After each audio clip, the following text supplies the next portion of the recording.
નમસ્કાર મિત્રો, કર્મચારીઓ અને પેન્શનરો માટે પેન્શન સુધારાને લઈ ખૂબ જ સારા સમાચાર સામે આવ્યા છે.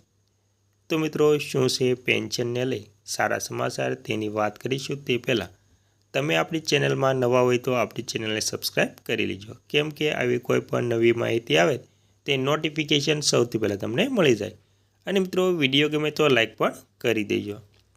તો મિત્રો, વિગતવાર જાણીએ તો મિત્રો, 8મા વેતન આયોગ શરૂ થવાની સાથે કેન્દ્ર સરકારના કર્મચારીઓ માટે પેન્શન સુધારા અંગે ફરી ચર્ચા શરૂ થઈ ગઈ છે.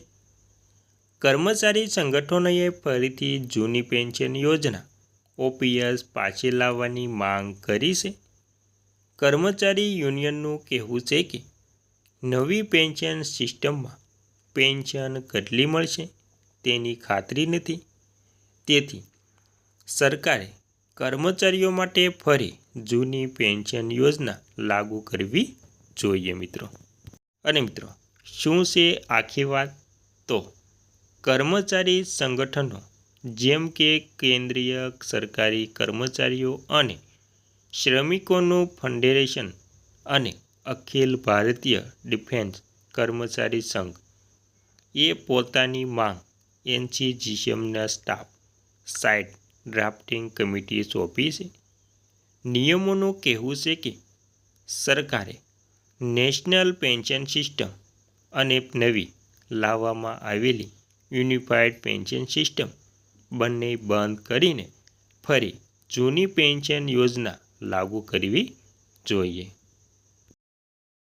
ત્યારબાદ મિત્રો, સરકારના આંકડા મુજબ 30 નવેમ્બર 2025 સુધી માત્ર 1,22,123 કેન્દ્ર સરકારના કર્મચારીઓ જ UPS પસંદ કરી છે, જ્યારે કુલ લાયક કર્મચારીઓની સંખ્યા લગભગ 23 થી 25 લાખ છે. એટલે કે કુલ કર્મચારીઓને માત્ર 4 થી 5% લોકોએ જ UPS સ્વીકારી છે. તેથી કર્મચારી સંગઠનો ફરીથી OPS પાછી લાવવાની માંગ કરી રહ્યા છે.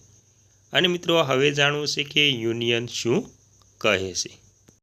અને મિત્રો, યુનિયનના નેતાઓનું કહેવું છે કે UPS પસંદ કરનારા કર્મચારીઓની સંખ્યા બહુ ઓછી છે, જે બતાવે છે કે કર્મચારીઓને નવી પેન્શન વ્યવસ્થામાં પૂરતો વિશ્વાસ નથી.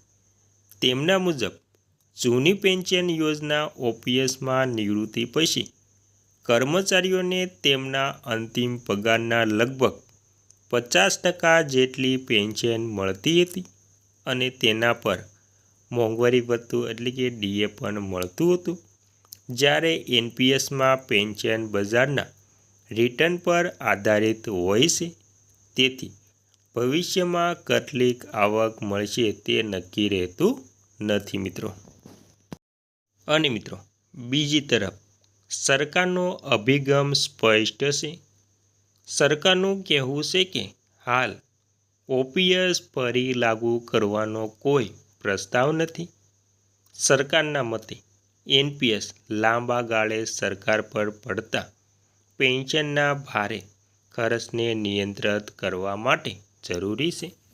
તેથી NPS સંપૂર્ણ બંધ કરવાની જગ્યાએ સરકારે UPSનો વિકલ્પ આપ્યો છે, જેમાં ઓછામાં ઓછી પેન્શનની કેટલીક ખાતરી આપવામાં આવી છે મિત્રો. અને મિત્રો, હવે આપણે અંતમાં એટલે કે છેલ્લે જાણવું છે કે પેન્શનનો સૌથી મોટો મુદ્દો શું છે. તો મિત્રો, હવે 8મા પગાર પંચ અંગે ચર્ચા શરૂ થતાં પેન્શનનો મુદ્દો ફરીથી ગરમાયો છે. માનવામાં આવે છે કે આ મુદ્દો સૌથી વધુ ચર્ચાસ્પદ બની ગયો છે. કર્મચારી સંસ્થા પેન્શન બાબતે પોતાની માંગ જોરશોરથી ઉઠાવવાની તૈયારીમાં છે. બીજી તરફ સરકાર આ મામલે આર્થિક સંતુલન જાળવવાની વાત કરી રહી છે. તેથી આવતા મહિનાઓમાં જોવા જેવી વાત રહેશે કે પગાર પંચની ભલામણોમાં પેન્શન વ્યવસ્થામાં કોઈ મોટો ફેરફાર થાય છે કે નહીં મિત્રો?